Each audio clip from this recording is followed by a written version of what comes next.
O STF decidiu recentemente uma matéria de direito tributário de extrema importância, que diz respeito ao eventual efeito confiscatório de multas tributárias. A gente sabe que a Constituição Federal veda que a tributação se dê de forma confiscatória, ou seja, quando o valor da tributação torna impossível o exercício da atividade empresarial, né? No entanto, não há um limite constitucional claro quanto o que vem a ser o efeito confiscatório da incidência de uma multa.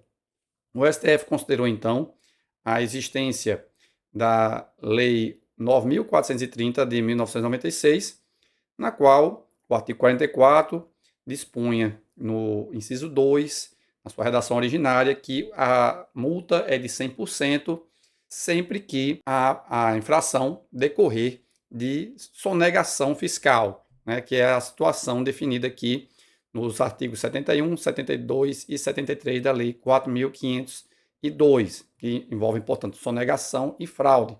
São atitudes dolosas e que normalmente também são tipificadas penalmente, certo? E atualmente essa norma foi alterada, isso primeiramente em 2007 e agora em 2023, mais recentemente, para alterar. Então, hoje, se há uma infração, né, normalmente a pena vai ser inicialmente aqui de 75%, nesse caso de infração, e essa pena pode ser majorada para 100% ou 150% quando há reincidência. Portanto, só incide hoje nos 150% quando há reincidência da prática, né? De forma distinta, portanto, do que havia na redação originária, que já aplicava os 150% diretamente, né? Então, hoje a gente já tem uma certa gradação de 75% para 100% ou 150%, a depender da gravidade da conduta. Tem mais detalhes aqui na legislação, mas que não vou entrar aqui porque não foi debatido no caso, certo? Mas o importante é que, no caso, foi deixado claro pelo ministro, né, que a situação que estava sendo analisada era das multas de ofício, sejam qualificadas ou não qualificadas, especialmente as qualificadas, né, que são as decorrências de condutas graves, né, que são tipificadas penalmente, inclusive. Portanto, não é a situação das multas moratórias, que elas incidem pelo mero atraso no pagamento, né? Nem também das multas isoladas, que são aquelas que são aplicadas independentemente de haver uma obrigação tributária principal não adimplida. Ou seja, é uma multa que está relacionada a uma obrigação acessória que o seu descumprimento por si só gera uma obrigação tributária, mas que isso não necessariamente implica na sonegação de um tributo, né? Seria a multa isolada. Essa aqui é uma classificação tradicional, né, da multa moratória, de ofício e a isolada. É uma classificação que é muito sintética e um pouco confusa, porque a moratória, na verdade, seriam casos em que o próprio contribuinte faz a declaração do valor da multa quando ele vai fazer o pagamento do tributo é, com atraso, né? Então, se chega o dia de pagar um tributo, imposto de renda, por exemplo, não faz o pagamento, ele no dia de fazer o pagamento, ele mesmo lança já o valor da multa e faz o recolhimento da multa de forma, portanto, espontânea, o contribuinte. As de ofício são aquelas que são aplicadas pela autoridade tributária, geralmente via auto de infração.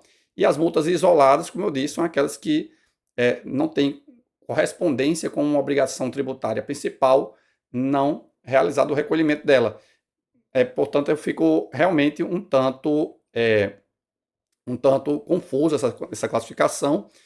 Por isso que o Leandro Pausen, ele apresenta uma outra classificação, que na verdade são várias classificações em uma só, que aí ele distingue de acordo com a forma de procedimento, quanto à infração cometida, quanto à gravidade, quanto à autonomia, enfim, não vou entrar nos detalhes, mas isso tudo aqui, inclusive, consta no voto do ministro relator, o ministro Dias Toffoli, certo? E se você está gostando desse conteúdo, eu já peço que se inscreva no canal e clique no botão de curtir, certo? Muito importante dar esse apoio, um canal ainda muito recente e é necessário o seu apoio para que o canal continue crescendo. E passando então, a grande discussão era a análise da proporcionalidade desses percentuais de multas, né? E o ministro para encurtar, porque ele fez uma grande discussão lá sobre os efeitos, né, das multas em relação a se ela de fato tem uma função de dissuadir uma pessoa de não cumprir a legislação tributária, né? Até que ponto a multa ela serve para estimular a pessoa a seguir a obrigação tributária? Isso porque às vezes a multa, quando é muito grande, chega um momento em que na verdade, se perde uma adesão ao sistema jurídico, porque o contribuinte passa a não acreditar no valor, ou seja, no porquê que existe uma multa ou até mesmo a cobrança do tributo como um todo. Então, enfim, existe vários estudos sobre o assunto, mas no final, ia passando até por precedentes do STF, já na ADI 551, na ADI 1075, o STF já tinha se posicionado em controle concentrado de constitucionalidade, que, por exemplo, uma multa de 5 vezes o valor da obrigação tributária é uma multa confiscatória. Também já entendeu que multas de 300%, aliás, 3 vezes o valor, é também confiscatória. E então o Supremo Tribunal Federal entendeu agora pela aplicação, portanto, dos critérios da Lei 9.430, certo? Inclusive para outros entes da federação, inclusive para estados e municípios, de forma, portanto, a uniformizar a legislação. Então, decidiram, portanto, pela aplicação desses critérios aqui, para também a tributação de estados e municípios. E foi destacado, inclusive, que há um projeto de lei complementar atualmente tramitando, no qual há a previsão da existência de várias gradações, incidência da multa, né, nesses casos. No entanto, ainda está em discussão a matéria no Congresso Nacional, né, e se espera que isso venha a colaborar muito no futuro para ter uma análise mais detalhada mesmo, mas com a maior individualização da conduta, de forma que a penalidade de multa seja mais proporcional à gravidade da conduta do contribuinte, certo? Então, ao final, portanto, prevaleceu o entendimento na tese fixada de que até a edição de norma complementar, multas fiscais qualificadas são limitadas a 100% do débito tributário, podendo alcançar 100% em caso de reincidência, com base nos critérios de proporcionalidade e vedação ao confisco. Mas houve uma modulação dos efeitos, certo? Então, esse novo entendimento, aí para estados e municípios, para a União, isso já existia, né? Porque, como vocês viram, esse entendimento aqui foi lastreado na Lei 9.430.